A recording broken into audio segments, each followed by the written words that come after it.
Muchas gracias, Pilar. Seguidamente tendrá la palabra Angelika Stüger para presentarnos su ponencia de Estrategia Sostenible de Alimentos en Styria. I think my presentation is not done so far. Wait a little bit.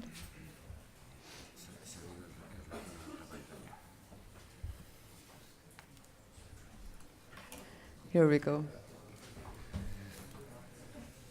It's here, yeah. Yeah. Okay. Just move here. Yeah. Okay. Thank you.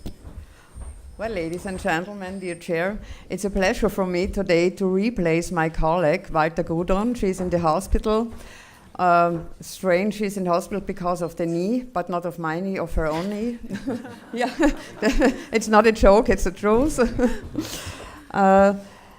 And she's the one who is responsible for sustainability in our department. My business in the department is the biological waste treatment and the bio-waste management.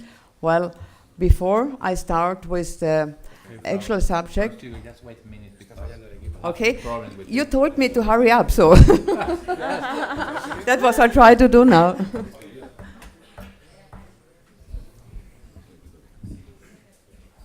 Yeah, that's what I was told before. Hurry up. So I tried to hurry up. Later I tell you hurry up, but now so I have to tell you wait. Okay. That's my second slide. No? Yeah.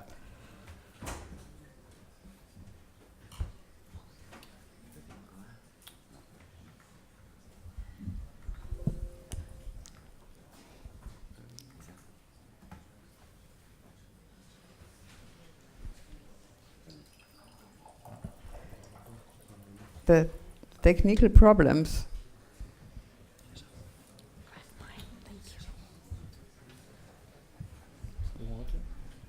Some water, please. Yeah.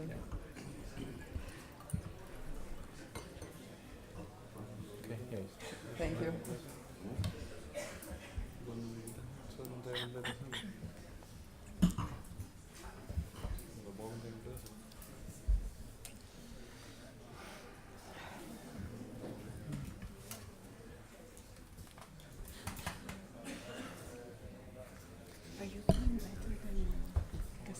By the way, I can tell you, do you hear me now? Yeah.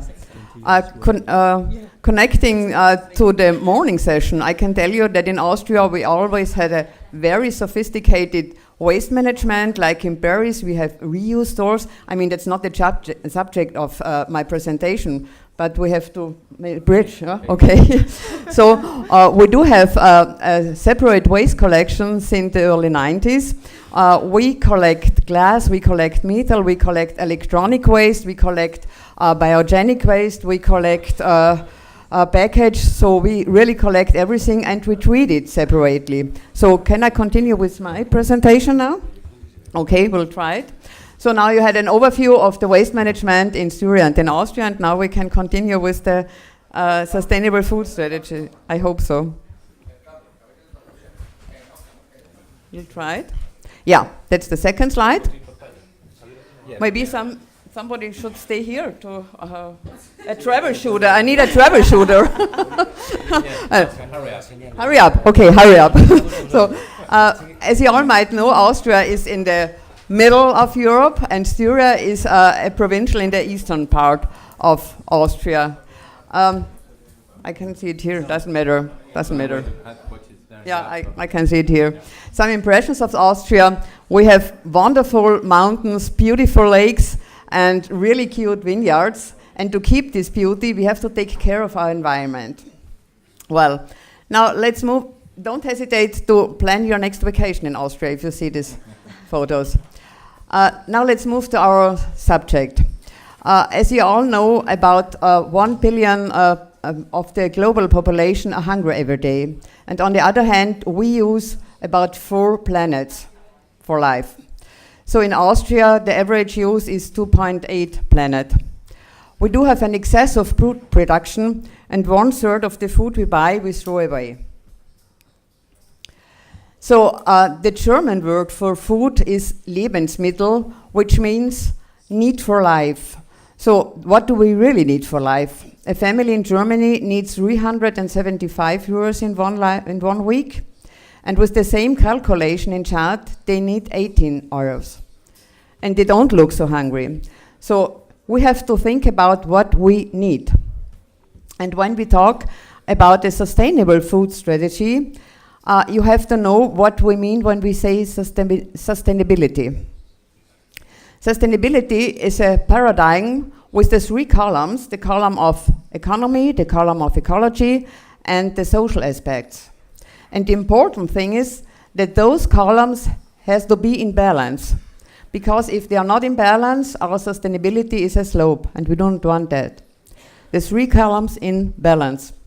So when we talk about sustainability in Austria, we mean to buy regional products or products of fair trade products.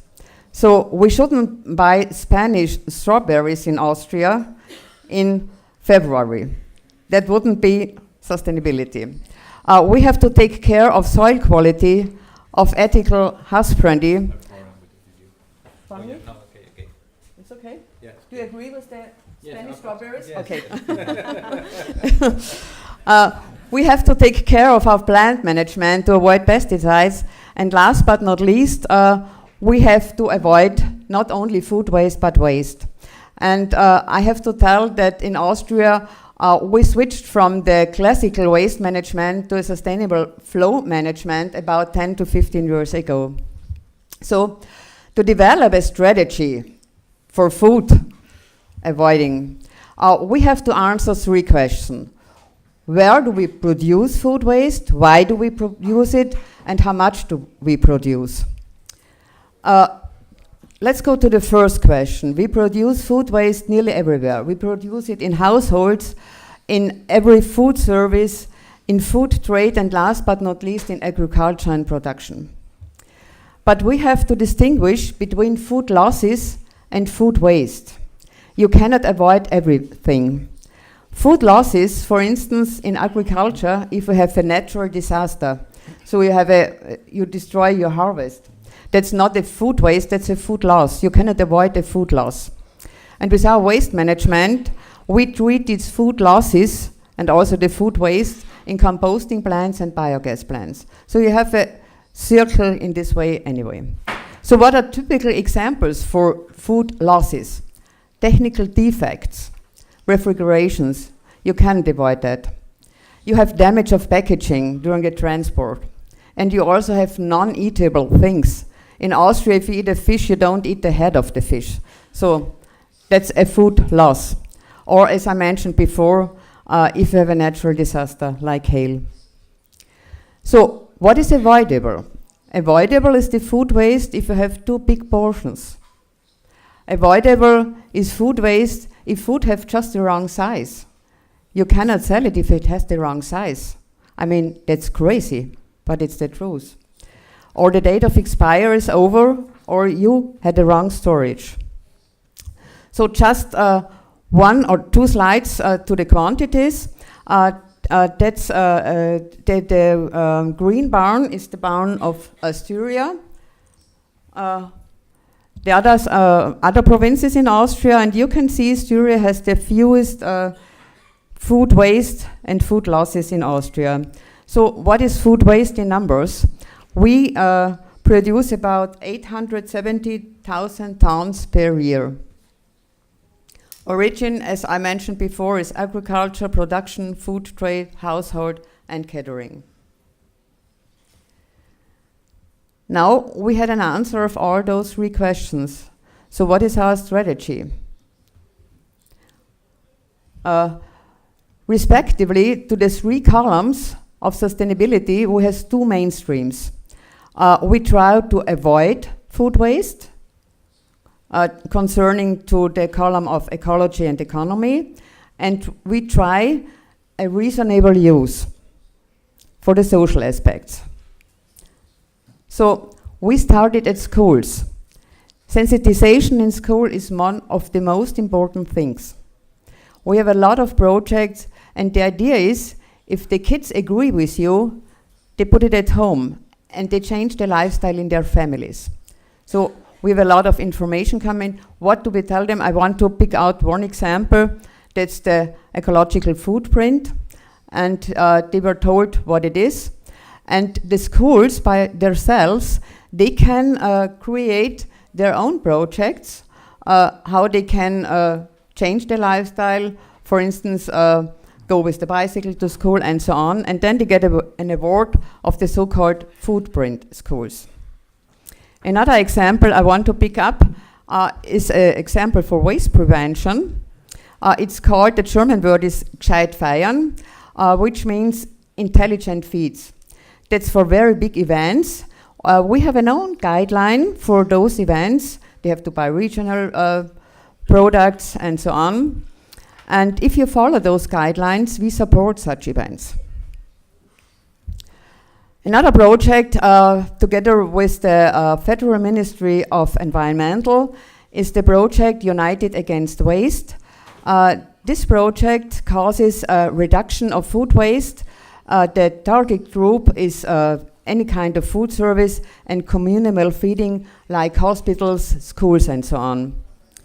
So about 100 companies are partners of this project.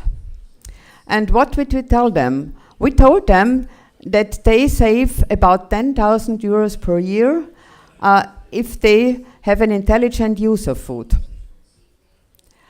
We have a coaching for staff called United Against Waste on Tour. We call it in our German language, that's the name in German too, on tour. We have online tools for this stuff, and we also have handouts concerning waste prevention. We also have a box that they can take the leftovers at home. I mean, in the United States, you had it 30 years ago. The other stream is the so-called handover food. You saw that in the presentation of the gentleman from Paris. We have about, in Austria, we have about 100 charitable institutions. In Styria, we have about 30. About 11 tons of food are given to disadvantaged people. We can either give them prepared food, or we have so-called shops. Those are food markets where you can buy food with expired dates of a very, very cheap price. Well, and last but not least, even art is included in our prevention project. This Arc de Triomphe was created in 2012 of 2 artists. It's made of oat bread, and I think it's a really nice idea of avoiding food. If you need more information, don't hesitate to visit our homepage. Thank you much for your attention, and I hope it was in time.